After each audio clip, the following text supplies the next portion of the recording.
Tell a toddler not to touch something, and watch how fast their hand moves toward it. Tell your teenager they're probably not ready for something, and watch how hard they suddenly try to prove you wrong. Tell yourself you can't have something, and notice how much more you suddenly want it. This isn't a coincidence. It's not even really about defiance.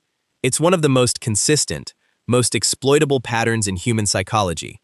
And once you understand why it exists, you'll start seeing it everywhere. Here's the strange part.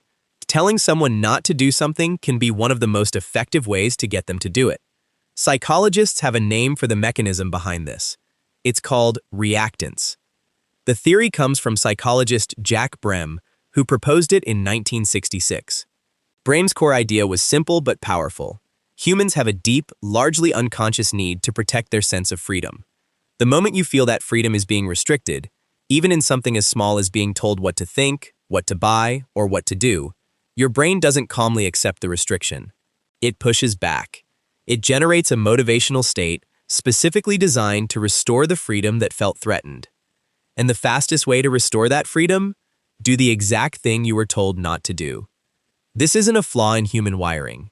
It's a feature, and like most psychological features, it almost certainly served a purpose for your ancestors. A creature that submitted instantly and permanently to every restriction imposed on it by others in the group would have had far less control over its own resources, its own choices, its own survival.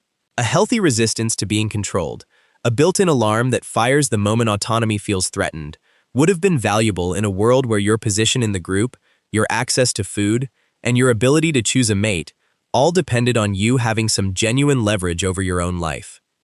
Reactance, in other words, may be an ancient defense of personal agency, and it still fires today, whether the restriction comes from a rival tribe member or a warning label on a bag of chips. This is exactly the mechanism reverse psychology exploits. When you tell someone don't do that, you're not just delivering information. You're triggering a threat response around their autonomy. Their brain registers the restriction before it registers your actual reasoning. And the instinctive move, the ancient, wired-in move, is to reassert control by doing the opposite. Reverse psychology simply works this pattern in reverse.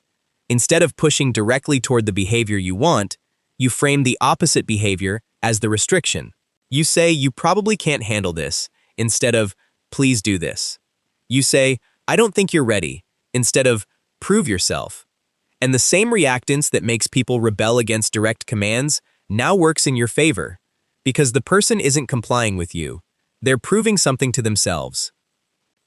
That distinction matters enormously, and it's the part most people miss. Reverse psychology doesn't actually bypass a person's need for autonomy. It works with it. The person genuinely believes the choice is theirs, because, in a real sense, it is. You didn't order them to act. You simply removed the direct command that would have triggered resistance, and let their own instinct to defend their freedom do the persuading for you. Researchers studying persuasion have found that this kind of indirect framing tends to work best under specific conditions.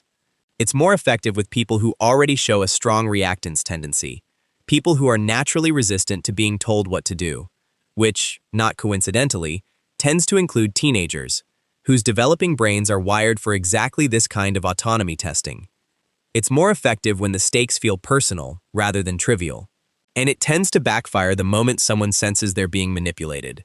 Because the instant a person recognizes the reverse psychology for what it is, the freedom they thought they were reclaiming reveals itself as another restriction in disguise, and reactance fires all over again, this time directed at you.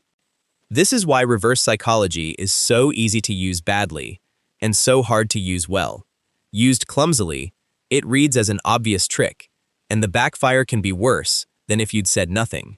Used well, it requires genuine restraint, framing the choice honestly enough, and stepping back far enough that the other person's decision actually feels like their own, because functionally, it is. There's a deeper lesson buried in all of this, and it's not really about manipulation tactics at all. It's about what your own reactance is telling you. Every time you feel that flash of resistance toward a rule, a warning, or an expectation, that flash isn't random. It's a 300,000-year-old alarm system protecting something your ancestors couldn't survive without. The sense that your choices are still your own. The question worth asking isn't how to use reverse psychology on other people, it's how often your own decisions, the things you buy, the risks you take, the rules you break just to prove you can, are being quietly steered by an ancient system reacting to a restriction that was never really a threat at all. Tell a toddler not to touch something, and watch how fast their hand moves toward it. You did the exact same thing, once. You just don't remember it as reactance. You remember it as choosing for yourself.